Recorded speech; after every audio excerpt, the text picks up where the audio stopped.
ఆంధ్రప్రదేశ్లో వినకొండలో జరిగినటువంటి సంఘటన దేశంలో ఎక్కడా జరగలేదు. అసలు రషీద్ అనే వ్యక్తిని ఆయన వైఎస్ఆర్సీపీ పార్టీ అభిమాని బొల్లా బ్రహ్మనాయుడు గారితో ప్రచారంలో తిరిగినందుకు గాను జిలానీ అనే వ్యక్తి ఆయన చంపిన తీరు చూస్తే అసలు చాలా ఎంత ఘోరమైన చర్య అంటే, మానవ సమాజంలో ఇలాంటి చర్యలు జరగటం మాత్రం బాధాకరం.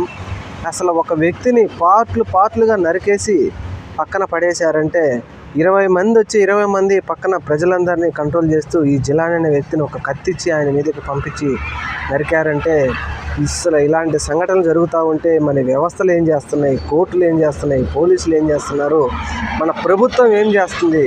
మరి ఇలాంటి సంఘటనలు జరగడానికైనా ప్రజలు ప్రభుత్వానికి అధికారం ఇచ్చింది, మరిని ప్రశ్నించేవారు లేరా?